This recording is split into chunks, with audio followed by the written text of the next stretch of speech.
Hello everyone and welcome back to another video. For those who aren't familiar with this little mini-series that I'm doing, this is where I go over my favourite designs from the Gundam universe, what I like about them, and generally what I thought stood out about them in show to make them really cool.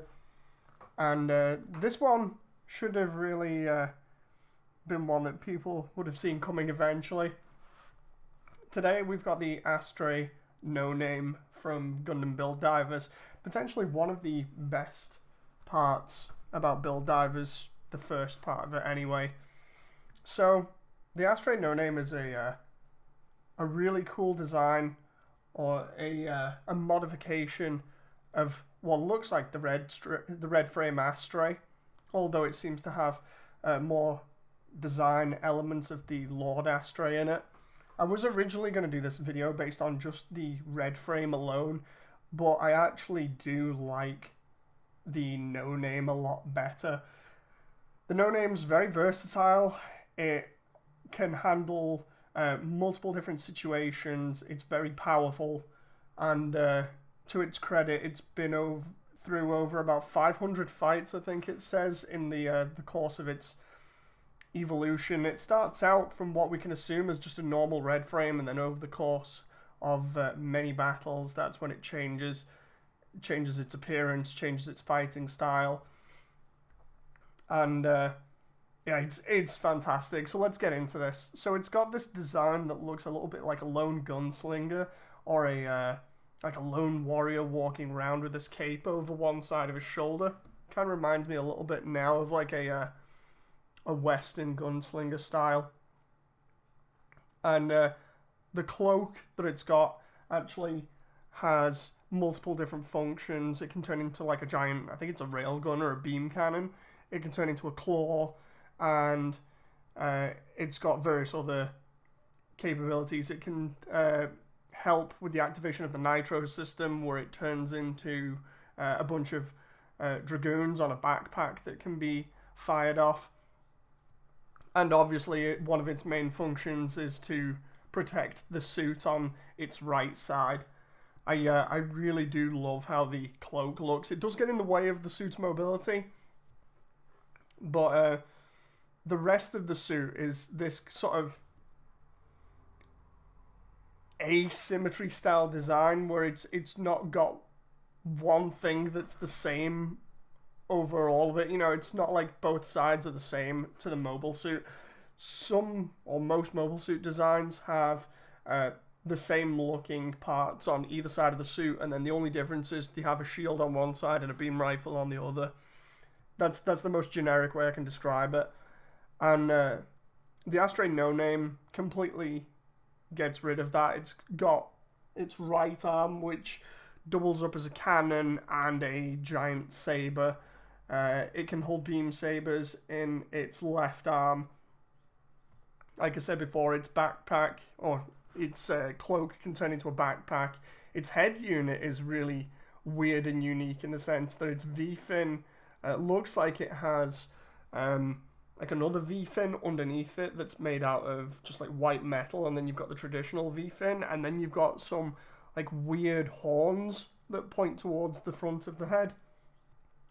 It's a really weird and unique design, and to top it all off, it has this kind of weird clear see-through dome on the top, where the normal Astray's red frame's head would be with the camera unit. I don't know whether it was in the high grade or something. I could be getting this wrong, whether they showed that it has like another face or some eyes in the back of the visor. I'd have to really check that out, but it does kind of fit if I've remembered that correctly. It does fit with the suit kind of being prepared for almost any sort of combat situation. The legs, again, are slightly different. The way that the legs are designed, one part has a lot of armor on it, the other one doesn't. I think it's mainly the side that has the cloak on it has less armor to give it a little bit more mobility, and the left side that is going to be doing more of the blocking and things, while the right side is used as like a saber or a cannon. That's got more armor on it to defend, and that's pretty cool. I like that. But the cool factor comes from just how this thing handles itself in battle. By the end of Build Divers, we can say that Riku the pilot of the Double O Sky, has evolved to the point where his piloting skills are really good. And whether it be bad writing or whatever you want to call it, he does get better over the course of the series. And the way that this lines up with everything is, I still feel like even though he's growing as a character and he's beating out everybody and coming out of all these situations with wins left, right, and center, the Astray No Name is still a potential threat to suits like that and to people that have higher skill levels, primarily not only because of the skill of its pilot, Tsukasa, and the fact that it's an outdated mobile suit. It doesn't really go well with GBN, as Tsukasa said himself, where he's just like, yeah, I don't really like GBN and the way that it works. I'd much rather prefer GBD, where the stakes are higher. By playing like that, he's got a higher degree of skill, and the suit itself, because of its evolution itself over time, with it being beaten and then getting redesigned and then getting different bits bolted onto it left, right, and center, I still feel like that outdated sort of mobile suit, or the way that it's handled in GPD compared to GBN, I feel like that would still give people in GBN a run for its money. So in terms of battles anyway, getting round to that now, this thing is fantastic. Episode 13 of Build Divers, I can't get over it enough, because it's the best episode. And what we see is this thing really, really going to town. It's fast. It's really dangerous at all ranges.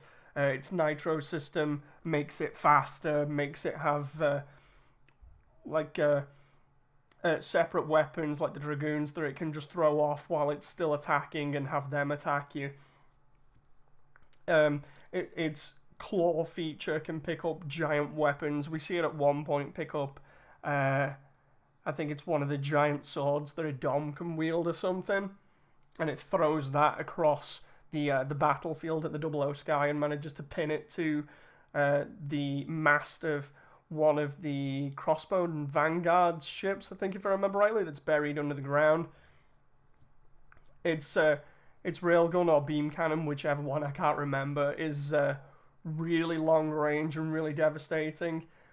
And you wouldn't think that it'd be that mobile based on all the armor that's on it. You know, it's mainly the cloak that gets in the way, but because the cloak can be moved, that's its best sort of feature, is once that cloak's out of the way, it gains a lot of mobility. I feel like it's weak in ranged combat when it's got the cloak on, because it can't really use its most damaging long-range weapon, and we don't see it with any other ranged weapons, from what I remember, so it puts it at a bit of a disadvantage there. But this thing, yeah, it's handled really well.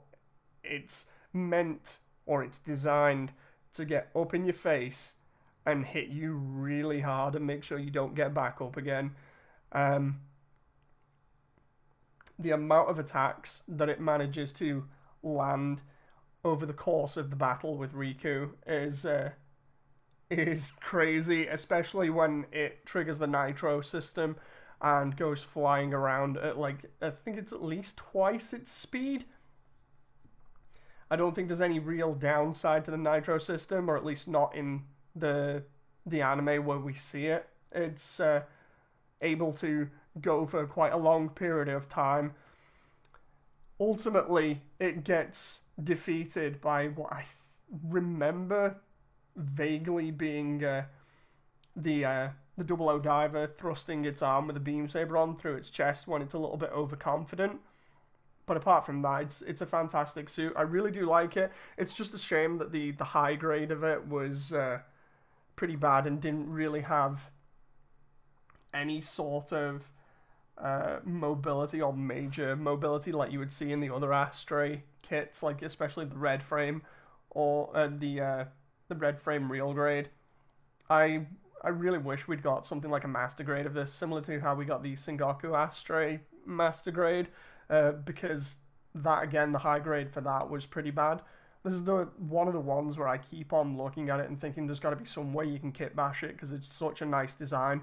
It's just a shame that it's underutilized in the show, but then again, it's there for shock, and the impact that it leaves is really cool. Like, you see it in 13, it gets defeated, but it leaves you with one heck of a really good feeling. You know, it's there to be imposing, it's there to show the characters that you can't just go through all of this story without suffering some sort of loss.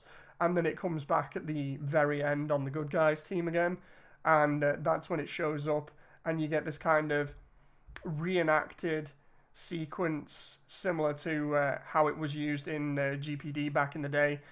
And I liked that, the way that it kind of mirrored its original, or its past form in that last fight. Again, I think it was underutilized, but the way that it was used left it a really good impression. Anyway, hope you guys have enjoyed this one. I hope you agree.